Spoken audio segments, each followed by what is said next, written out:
I'm right now at the boutique at the village, so they have plenty of Lego to choose from. They also have some like Legoland and Lego plushes and stationery. More Lego. I'm trying to film so that there's no people in there, so I don't have to censor my video. So they have some kids' clothes and more sets. They really have a lot. It's quite a small boutique, but they have a lot of stuff. So some Duplo. More souvenirs. So I'm gonna show you the breakfast. So there is a selection of cheeses. Then you have some vegan yogurts, croissants, cheeses, and bologna. There is a muesli station and a yogurt station, and then you have the cold things like vegetables and some cheeses. There is a fruit station. And you have the sausage, bacon, egg station. Some jams and butters.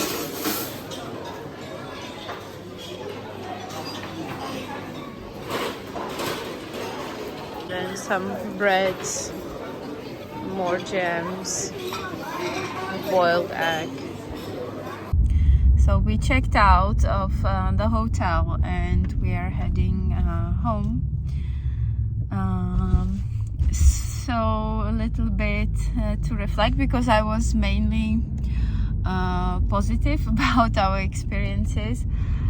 So I wanted, because you know me, I'm a negative Nancy, so I have to add some salt into this experience. So I found the employees I wouldn't say outright rude, but they're not very welcoming, I would say. And almost none of them speak English, and even at the reception they don't speak English.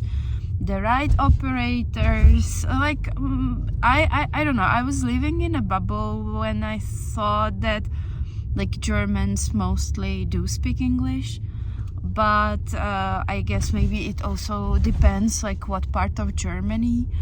But here they really don't, which is a surprise to me, because it's not some small local park like Freizeit Park Plon, for example, that we visited previously, but Legoland, it's a big brand, and there are for sure visitors from different countries.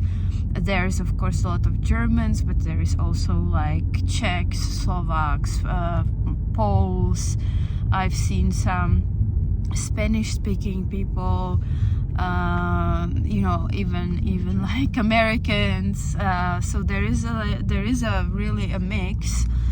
And I would expect the employees to speak English well, which was not the case, unfortunately. I can speak some German, but very, very little, because I used to learn it at school, but I never actually used it, so I forgot a lot of it. So it's not that you. It's not that we couldn't understand each other, but it was a surprise to me. And also now they have 2 rounds of breakfast, and we missed the beginning of the first round, and we came towards the end of it, and I didn't know it was a big issue. And the lady at the restaurant reception, she was like, when does the breakfast start, you know? And I was like, what? And she was like, oh, it's like 9:15, you have to wait. And she was quite, I would say, rude. You could say like, I'm sorry, you missed like the first round, you will have to like wait for a little bit. But she was like really like, when's the breakfast?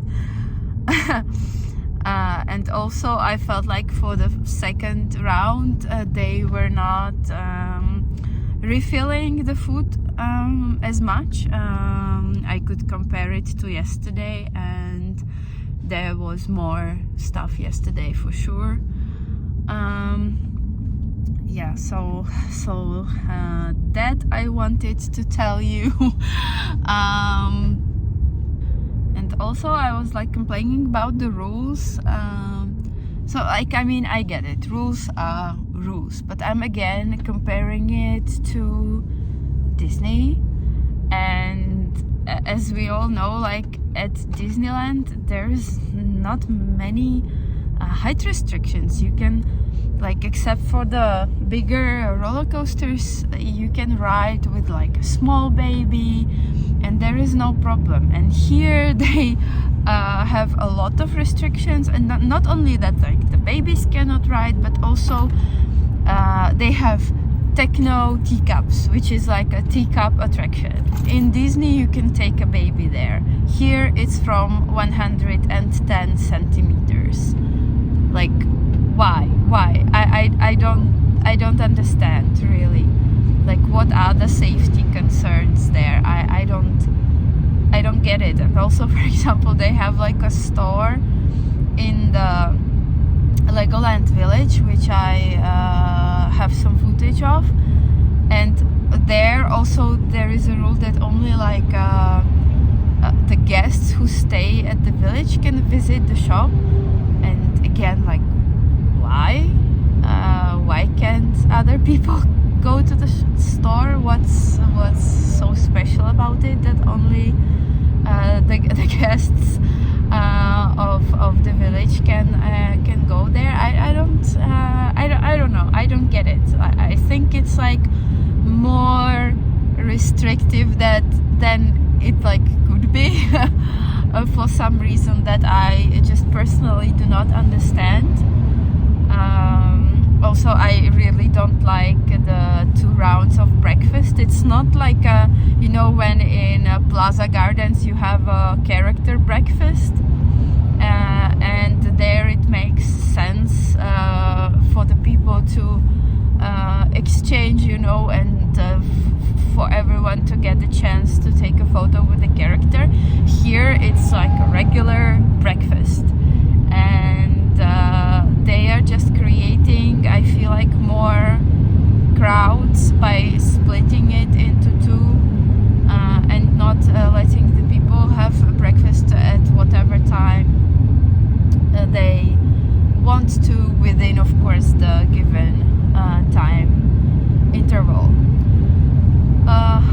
Also, what comes to mind, there isn't a lot of characters in the park, which I think is a pity, because there is like a Legoland minifigure that is like walking around the park, and he's taking photos with the kids, but he's like, that's the only one that I saw, and they could do so much more like types of minifigures that could be in the parks. It could be like bigger and better.